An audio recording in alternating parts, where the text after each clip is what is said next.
বিসমিল্লাহির রহমানির রহিম। আসসালামু আলাইকুম। কেমন আছেন সবাই? আশা করছি সবাই আলহামদুলিল্লাহ অনেক ভালো আছেন। তো আপনারা স্ক্রিনে দেখতে পাচ্ছেন আমি কি কাজ করতেছি। তো এটা হচ্ছে ফটোশপ 7 এর শুধুমাত্র ব্রাশ টুল ব্যবহার করে আপনারা কিভাবে একটি ছবিকে এভাবে একদম নিখুঁত এবং পারফেক্টলি ছবির একটা লুক নিয়ে আসবেন বা ছবিটাকে একদম পারফেক্ট রিটাচিং কিভাবে করবেন, আমি আজকে আপনাদের ফটোশপ 7 এর মাধ্যমে এটা দেখাই দেবো। খুব ইজিভাবে দেখাবো এবং খুব ভালো একটা টিউটোরিয়াল আশা করতেছি সবাই এটা উপভোগ করবেন। তো সম্পূর্ণ ভিডিওটা যদি আপনি ঠিকভাবে বা মনোযোগ দিয়ে যদি আপনি দেখেন, আপনি খুব সহজভাবে একটি ছবিকে এভাবে নিখুঁতভাবে কারুকাজ করতে পারবেন। তো দেখেন ছবিটার প্রথম লুক ছিল এরকম, কাজ করার পরে হয়ে গেলো এরকম। তো আমি আরেকবার কয়েকবার দেখাচ্ছি, দেখতে পাচ্ছেন খুব পারফেক্টলি কাজ হয়েছে। তো এইভাবে হচ্ছে আপনারা যে কোনো ছবিকে কিভাবে আপনারা খুব সুন্দরভাবে এবার রিটাচ করবেন, হাইলি রিটাচ করবেন, এটা আমি দেখাই দেবো ফটোশপ 7 এর মাধ্যমে। শুধুমাত্র ব্রাশ টুলের মাধ্যমে, শুধুমাত্র ব্রাশ টুল ব্যবহার করে আপনারা এই কাজটা করতে পারবেন খুব ইজিলি। তো কথা না বাড়িয়ে আমরা একদম প্রথম থেকে কাজটা শুরু করি। তো আমি এটাকে ছবিটা ক্লোজ করে দিচ্ছি। আমি সেম ছবিটা দিয়ে আপনাদেরকে কাজ দেখাই দিচ্ছি। তো প্রথম হচ্ছে আপনারা যে ছবিতে কাজ করবেন ওই ছবিটাকে ফটোশপের মাধ্যমে ওপেন করে নেবেন। তো এটা ফটোশপ 7 দিয়ে একদম ইজিলি করা যাচ্ছে।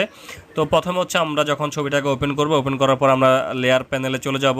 কারো যদি লেয়ার প্যানেলটা এখানে না থাকে আপনারা উইন্ডো মেনুতে চলে যাবেন। উইন্ডো মেনু থেকে লেয়ার্স এই বাটনটাতে ক্লিক করলে লেয়ার প্যালেটটা এখানে অ্যাড হয়ে যাবে। তো এখন আমাদের যে কাজটা করতে হবে, আমাদের লেয়ারটা কিন্তু লক অবস্থাতে আছে, আপনারা দেখতে পাচ্ছেন। আমাদেরকে প্রথমে হচ্ছে এটা লক খুলতে হবে। আমরা এই ব্যাকগ্রাউন্ডের উপরে বা এখানে ব্যাকগ্রাউন্ড লেখা যেটা দেখতে পাচ্ছেন বা এখানে তালার চিহ্ন যেটা এখানে দেখতে পাচ্ছেন, এখানে জাস্ট ডাবল ক্লিক করবেন।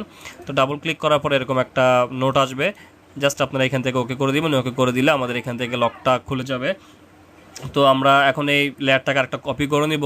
তো লেয়ারটা কপি করে নেওয়ার জন্য হচ্ছে আমরা এই লেয়ারটাকে চাপ দিয়ে ধরে, মাউসের লেফট বাটন দ্বারা চাপ দিয়ে ধরে, এই যে এখানে যে নিউ লেয়ারে যায় বাটনটা দেখতে পাচ্ছেন, এইখানে নিয়ে ছেড়ে দিবেন। এইখানে নিয়ে ছেড়ে দিবেন, অথবা হচ্ছে আপনারা কিবোর্ড থেকে এই লেয়ারটা সিলেক্ট করে কিবোর্ড থেকে কন্ট্রোল প্লাস যে বাটন প্রেস করবেন, তাহলে একটা লেয়ার কপি হয়ে যাবে। তো আমি এখান থেকে কন্ট্রোল প্লাস যে দিয়ে একটা লেয়ার নিয়ে নিলাম। তো প্রথমে আমরা কাজ করবো এই লেয়ারের উপরে। তো দেখেন আমাদের লেয়ারটা কিন্তু সিলেক্টেড অবস্থাতে আছে। এখন আমরা জাস্ট যে কাজটা করব, আমাদেরকে ইমেজ মেনুতে চলে যেতে হবে। তো ইমেজ মেনু থেকে আপনারা এখানে অ্যাডজাস্টমেন্ট একটা অপশন পাবেন।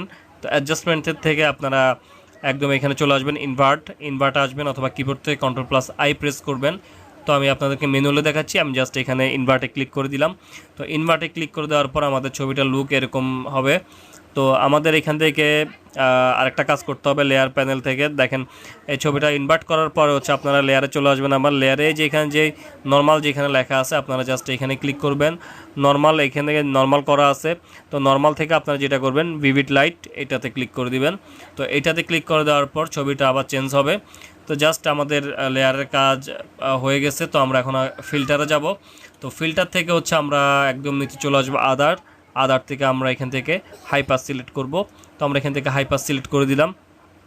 তো হাই পাস সিলেক্ট করে দেওয়ার পর দেখতে পাচ্ছেন আমাদের যে ফেসের আমাদের ছবির যে ফেসটা ছিল, ফেসের কিন্তু অনেকটাই পরিবর্তন আমরা এখানে লক্ষ্য করছি।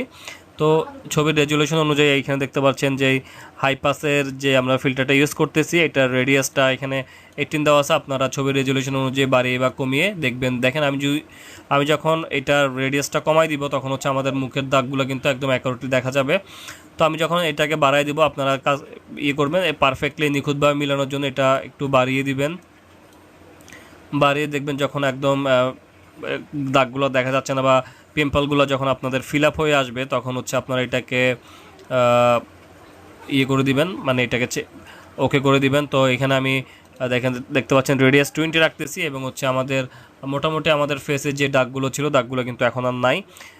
তো এখন জাস্ট আমরা এখান থেকে কি করব, ওকে করে দিব। তো এখান থেকে ওকে করে দিলাম। ওকে করে দেওয়ার পর হচ্ছে আমরা আবার ফিল্টার মেনুতে যাব। তো ফিল্টার মেনু থেকে আপনারা এখানে ব্লার অপশন আসবেন। তো ব্লার অপশন থেকে ব্লার ফিল্টার আসবেন। ব্লার ফিল্টার থেকে গুশিয়ান ব্লার এইটা সিলেক্ট করে দিবেন। তো এইটা সিলেক্ট করার পর হচ্ছে দেখতে পাচ্ছেন আমাদের এটা কিন্তু ফেসটা কিন্তু পরিবর্তন হয়েছে। তো আপনারা এটা কি করবেন, এটা বাড়িয়ে বা কমিয়ে দেখবেন। দেখেন এটা যখন আপনি বাড়াই দিবেন এখানে আমাদের এগুলো কিন্তু আবার একদম সফটলি দেখা যাবে। জাস্ট আপনি কি করবেন, এটাকে কমিয়ে দিবেন। কমিয়ে দিলে কী হবে দেখতে পাচ্ছেন আমাদের যে দাগগুলো ছিল দাগগুলো কিন্তু আপনি যত কমাবেন এটা অত স্মুথ হবে।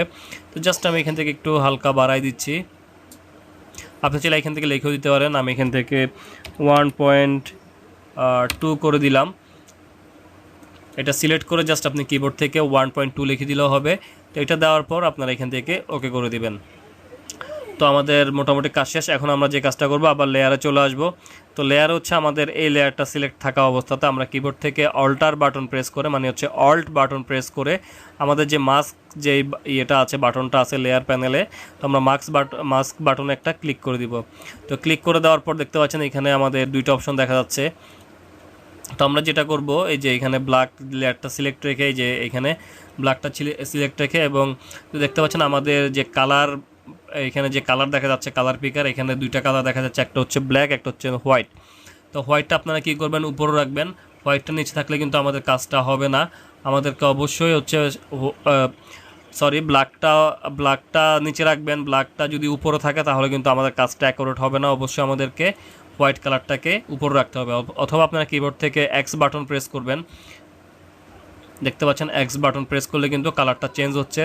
একবার প্রেস করলে কালারটা উপরে আসবে, আর একবার প্রেস করলে কালোটা নিচে চলে যাবে। মানে হচ্ছে একবার প্রেস করলে সাদাটা উপরে নিচে যাবে, আবার প্রেস করলে সাদাটা উপরে আসবে। তো এইভাবে হচ্ছে আপনারা ইয়ে করবেন। তারপর হচ্ছে আমাদের এখান থেকে ব্রাশ যে ইয়েটা আছে, টুলবারটা আছে, আমাদেরকে ব্রাশ টুলবারটা সিলেক্ট রাখতে হবে। তো কোনো কারণে যদি পেন্সিল টুল সিলেক্ট থাকে আপনার কিন্তু এটা হবে না। এটা এখানে কিবোর্ড থেকে বি প্রেস করবেন, অথবা এখানে রাইট ক্লিক করে ব্রাশ টুলটা এখান থেকে নিয়ে নেবেন। তো এখান থেকে দেখতে পাচ্ছেন ব্রাশের অপাসিটি এবং ফ্লো 100 রাখবেন। রেখে এখন হচ্ছে আমাদের ব্রাশের সাইজটা একটু বাড়িয়ে নিচ্ছি আমরা। আর থার্ড ব্র্যাকেট শেষের অংশটা যখন আপনি ক্লিক করবেন বা চাপবেন তখন হচ্ছে ব্রাশের সাইজটা বাড়বে। আবার যখন স্টার্টিং পয়েন্টারটা চাপবেন থার্ড ব্র্যাকেট, তখন হচ্ছে ব্রাশের সাইজটা কমবে। তো আমি একটা নির্দিষ্ট সাইজে রেখে এখন জাস্ট আমরা এখানে ফেসের উপরে ঘষবো। তো দেখতে পাচ্ছেন ম্যাজিকের মতো কাজ করতেছে।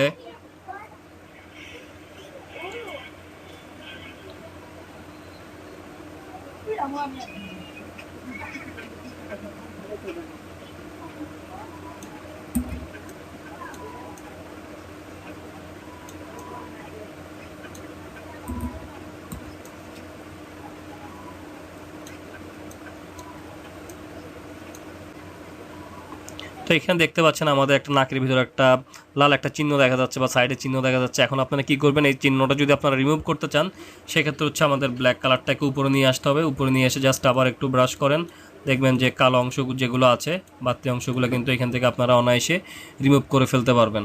আবার সাদা অংশটা নিয়ে এসে আবার এখানে যদি ব্রাশ করেন দেখতে পাচ্ছেন এটা একটা ইয়েতে চলে আসবে। তো এই হলো মোটামুটি কাজ।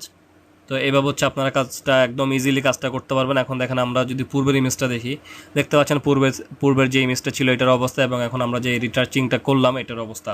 তো এইভাবে হচ্ছে মূলত ফটোশপ 7 রিটাচিংয়ের কাজটা করা যায় খুব ইজিভাবে। তো আশা করবো ভিডিওটা যদি আপনাদের ভালো লাগে তাহলে অবশ্যই লাইক করবেন, কমেন্ট করবেন, যদি প্রয়োজন মনে করেন আপনার বন্ধুদের সাথে শেয়ার করতে পারেন। এবং ইতিমধ্যে যারা আমার চ্যানেলকে সাবস্ক্রাইব করেছেন তাদেরকে আমি অসংখ্য ধন্যবাদ জানাচ্ছি, এবং যারা সাবস্ক্রাইব করেন না যদি প্রয়োজন মনে করেন সাবস্ক্রাইব করে রাখতে পারেন, এবং নিত্য নতুন এই ধরনের ভিডিও পেতে ভিডিও নোটিফিকেশন বেল আইকনটি অন করে রাখতে পারেন। তো সবাই ভালো থাকবেন, সুস্থ থাকবেন, নিজের খেয়াল রাখবেন। আল্লাহ হাফেজ, আসসালামু আলাইকুম।